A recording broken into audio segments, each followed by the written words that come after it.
Alright guys, we're having a blast out here. Nice sunny day. Once again, I'm probably in about 7-8 feet of water. Not too far for sure, but far enough I can't cast to it. It's not that I'm sight fishing, you know, they're out there. But once I see one or two, I just cast way ahead and I'm snapping now instead of snapping and let it drop. That seems to be what's working for me right now. Stay tuned guys, let me see what else I can put together for you. There we go, yet another one.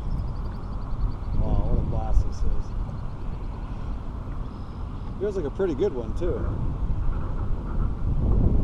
Oh, what do we got here? Oh, look at that. That's a blast.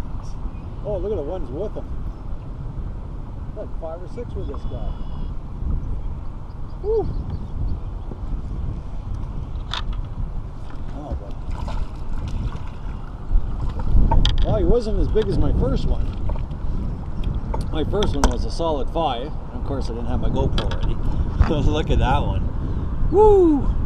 That's a solid 3 plus, boys. Look at that. That is thick. Man, that's fun. All right, get back there. Okay, so I kind of figured out a pattern, if you could call it that today. So what I'm doing is I'm taking my Canadian Mist tube, 1/4 ounce jig, and I'm snapping it. But then after I snap it, I'm letting it fall. I'm just letting it sit there. As long as I'm doing that, these fish aren't just picking it up, they're nailing it. Oh. It's a decent one. Wow, what a size is this? Nice. Not a crazy fat one. Oh no, it's that one. Well, you know what I mean? It's not a 5-6 pounder, but you know what? That's a solid 3.5, almost 4. That's beautiful. Man, and they fight. They're doing everything. What a cool time. Canadian Mist, guys. Nice. Back in spawn. Woo! Okay. So I just popped my sweater off. I tossed my line back up there. And I'm telling you, man, this is unreal. Canadian Mist is just destroying them today. I've tried everywhere else. Oh, another solid 3 plus. I didn't even get a chance to move up. Once again, guys, I'm still going with that same pattern I was talking to you about earlier. Oh. Where I'm snapping my tube, then letting it sit. That one there, I just cast out. Wow.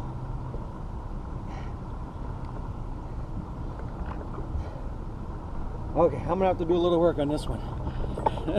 Well, look at that, he devoured it. Now, I don't know if you noticed, if you would have looked at my Canadian Mist bait, it's pretty tore up right now. I've gotten an easy 20 bass on this whole day, and I've yet to take it off. Now, I've retied my line a couple of times because it was starting to wear out, but still the same bait, and I will use those things right to the end. And I've told you guys this before, the Extreme Bass Tackle bait is when they get really tore up, it seems like they catch more. So what I do is I try to dry them up, got some crazy glue in the boat, and I put them back together around the hook. Crazy glue. Oh, there we go. Once again, not a big one. Let's see if we got the mother coming with it. Nope, this one looks like it's alone.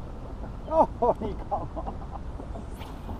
Well, that was an easy one. Okay, I'm not going to worry about the little ones. I'm going to get up there and try to catch one of those females and get you a good shot of that. Hey guys, we moved down the Windmill Point, and unfortunately where I wanted to fish, got like 3-4 boats in there.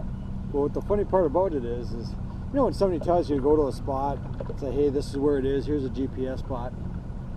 Problem is there's certain ways to fish that, certain angles, way to come in, and if the wind's a certain way, how to do things. Well, this is exactly what's happening today. So I'm watching these guys over here fishing, and they know what I want in there, so they're not gonna let me in there. But they got the angles all wrong. They're way too close to the wall. The other guy is right where he should be casting. His boat is on top of it, and he's casting to the wall. The other guy is he's just way out of the program. You really got to read into how to fish it, what angle, what current, what weight, what line. So it really makes a lot of difference. So pay attention to that when guys are explaining to you where they're hitting them. You know, ask them what angle, where's the current going, what have you. So we're at Windmill Point. I'm gonna make a couple casts and see what's going on, and we're gonna call it a day, and we'll have a little talk and tell you what I did today. That didn't take long. Windmill Point. I'm just coming around the edge here. There's a beautiful little drop off. There's no monster. Just a nice subtle hit, just a quick little pickup. And look at the belly on it. That is phenomenal. And once again, not a huge fish, but they're right where they're supposed to be, right around that corner. Hey guys, so we're back on shore. The boat's tied up. We're pretty well done for the day. Gonna go home, wash the boat up, wash the truck up, of course. Just want to go over what I did today. What I failed to mention earlier is first thing when I got out this morning, I went walleye fishing. Didn't take me long to limit out. Did really well there. And then I head up to St. Clair shores. I want to say 7-8 mile. Got in there, and you've seen some nice video on that. Got some really nice bass up in there. The one was an easy 5, maybe more, and just a ton of 3-4 pound bass. And as you've seen in some of my videos, I got into a school like 1 pounders, but it was amazing to see the size of the females with them. Just monsters, and I could not get those females to hit. I don't know what that means, if they're getting ready, but I didn't see any beds, not one bed whatsoever. Then I ran up to, say, 9, 10, 11 mile. Water was a little bit more dirty on there. Water was cleaner at 9 mile, but once you got to 10, 11 mile, then it got a little bit dirtier. So I didn't stay there very long. I didn't see anybody catching anything either. But once I got down further down south, then I did well. Windmill Point, I got to 1, and that was it. I was pretty exhausted, hungry, so I'm inside now. I'm gonna go grab something to eat. Just want to thank all my sponsors of 2016 season. It's gonna be a great year. Looking forward to fishing with my wife again this year. Please pay attention to what's going on, stclairreport.com. There's so much more to come this year with Wayne Carpenter and myself. Thanks, guys.